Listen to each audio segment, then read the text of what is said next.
Doctor PV Reddy గారు okay okay Mallepaka Yadagiri గారు చెప్పండి సార్. ఎలా చూస్తారు గ్లోబరీనా సంస్థ అనేది కేటీఆర్ బినామీ సంస్థ. సో ఇక్కడ నుంచి అది ఢిల్లీ దాకా పాకింది. దాంట్లో సిబిఎస్ఈ పరీక్షలు కూడా మరి లీక్ అయినాయి. సో ఇదంతా కేటీఆర్ నేర్పిన విద్య అని చెప్పి రేవంత్ రెడ్డి మాట్లాడడం కావచ్చు. సో మీరేం చెప్తారు? ముందుగా మీకు ఛానల్లో ఉన్న వారికి ప్రేక్షకులకు నమస్తే.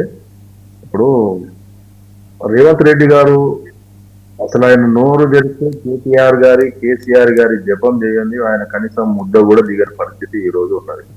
ఎందుకంటే తెలంగాణ రాష్ట్రంలో అనేక సమస్యలు ఉండి వారిచ్చిన హామీలు ప్రజలకు అందకుండా ప్రజలు అనేక అవస్థలు పడుతుంటే ఏదో ఒక వంక తీసుకొని కేటీఆర్ గారు గతంలో వాళ్ళ బినామీ సంస్థ ద్వారా జరిగింది, లేకపోతే నీట్ పేపర్ లీక్ అయింది, కాళేశ్వరం కూలిపోయింది, ఇది కాదు కదా. ముఖ్యమంత్రి గారికి కావాల్సింది ప్రజల సమస్యలు, విద్యార్థుల సమస్యలను ఏ విధంగా పరిష్కరించుకోవాలి అనే దాని మీద వారికి ఎక్కడ అన్యాయం జరిగింది, ఆ సరైన న్యాయం ఏ విధంగా జరగాలనేది ఒక ముఖ్యమంత్రి హోదాలో హుందాగా మాట్లాడాల్సిన అవసరం ముఖ్యమంత్రి గారికి ఉంటుంది. ఈ రోజు ఢిల్లీలో ఇప్పుడు ధర్నా చేసిండ్రు రాహుల్ గాంధీ గారు అంటే నువ్వు కొట్టినట్టు నేర్చినట్టు చేస్తానని చెప్పేసి కాంగ్రెస్ దొంగల్లాగా దోబుచ్చులాడినట్టు ఆయన పోయి ధర్నా చేసి ఇప్పుడు వాస్తవంగా అన్నగారు చెప్పినట్టు పార్లమెంట్ నడిచే సమయంలో పార్లమెంట్ లో ఆయన పట్టుకొని పోయిండు, వీళ్ళు అరెస్ట్ చేసిరని, ముక్కు నుంచి రక్తం గారిందని చెప్పి అసలు ఏం మాట్లాడుతున్నారండి? ఇప్పుడు ఈయననేమో తెలంగాణ రాష్ట్రంలో ముఖ్యమంత్రి గారు ధర్నా చేస్తారు.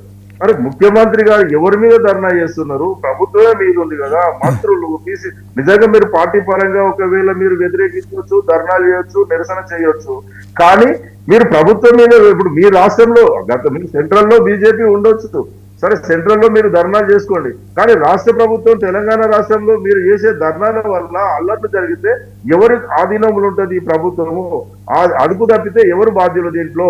అది ముఖ్యమంత్రి స్వయాన ముఖ్యమంత్రి ధర్నాలో పాల్గొన్నాడంటే అది మరి ప్రజలకు ఏ విధంగా అర్థమవుతుందో, కాంగ్రెస్ వారు ఏ విధంగా ఆలోచన చేస్తున్నారో మరి వారికే తెలియాల్సిన అవసరం ఉంటుంది. దానికి సరైన చర్య ఏం తీసుకోవాలి? ప్రతి విషయంలో కేటీఆర్ గారు కేసీఆర్ గారు అరే ఆయనకు రేపు పొద్దున కక్కొచ్చినా దగ్గొచ్చినా ఆయనకి ఏం జరిగినా కేసీఆర్ వల్లనే జరిగింది, కేటీఆర్ వల్లనే జరిగింది, ఇది కాదు కదా. ఆయన ఏదైతే చేయాలనుకుంటున్నాడో దాని మీద శ్రద్ధ ఇచ్చి దాని మీద సమీక్షలు జరపాలి.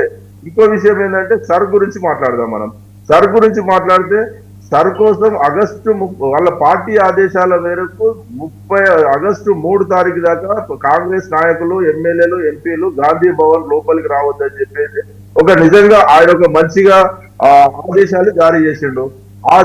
జారీ చేయడం వల్ల ఇప్పుడు ఈ రోజు ఈ రాష్ట్రంలో 3,33,26,448 మంది ఓటర్లకు 3,21,21,054 ఓటర్స్ మాత్రమే ఫామ్స్ ఇచ్చిర్రు.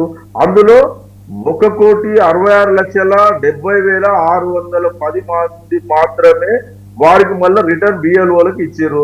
అంటే దగ్గర 50% ఇంకా ఇవ్వాల్సిన అవసరం ఉన్నది. దానికోసము ప్రజలకు అవగాహన కల్పించాలి, ఓటు ప్రాముఖ్యత తెలియజేయాలి, ఓట్లు ఏ విధంగా మనం దొంగ ఓట్లు ఏమైనా ఉంటే చూసుకోవాల్సిన అవసరం ఉన్నదని చెప్పేసి కాంగ్రెస్ నాయకులు ఇలాంటి ఆదేశాలు ఇచ్చారు. కానీ ఒకవేళ నిజమైన నాయకుడు అయితే సరే అదొక భాగం ఓటర్స్ కోసం మీరు చేసిరు, కానీ ప్రజలు అనేక అవస్థలు పడుతున్నారు, రైతు బంధువులు లేక ఇబ్బందులు పడుతున్నారు, నీటి ఎద్దడి కోసం ఇబ్బంది పడుతున్నారు, ప్రభుత్వ పథకాలు అందక ఇబ్బంది పడుతున్నారు. మరి ఎందుకు ఈ ప్రజలకు అన్ని రకాలుగా యూరియా బస్తాల కోసం రైతులు అవస్థలు పడుతున్నారు? వీరు ఎందుకు మరి ఈ విధంగా గ్రౌండ్లోకి వెళ్ళి రైతులు ఏ అవస్థలు పడుతున్నారు, ప్రజలు ఏ అవస్థలు పడుతున్నారు, వారి మీద ఈ పార్టీ నాయకులకు, ఎమ్మెల్యేలకు, ఎంపీలకు, వారి కార్యకర్తలకు ఆదేశాలు ఇచ్చి ప్రజల సమస్యలు తెలుసుకునే విధంగా కూడా ఆదేశాలు ఇవ్వచ్చు కదా. మీరు సరి గురించి అంత ఇంట్రెస్ట్ గా చూపించినప్పుడు ఈ విధంగా ప్రభుత్వ పథకాలు ప్రజలకు చేరువవుతున్నాయా, ప్రజలు ఏ విధంగా సమస్యలలో ఉన్నారనే దాని మీద మాట్లాడాల్సిన అవసరం కూడా ముఖ్యమంత్రి గారికి ఉంటది కదా. అదే ఆయన చెప్తే కొన్ని సందర్భాలలో నేను రోజుకు 18 గంటలు పనిచేస్తున్నా అంటాడు. రోజుకు 18 గంటలు పనిచేసేటోడు మనవాడికి పూరీలు దేవుకుంటా పూరీలు వేసుకుంటా ప్రచారాలు ఎట్లా వీడియోలు కూడా చేస్తున్నాడండి. 18 గంటలు మనవడికే పూరీలు చేసిస్తున్నాడా?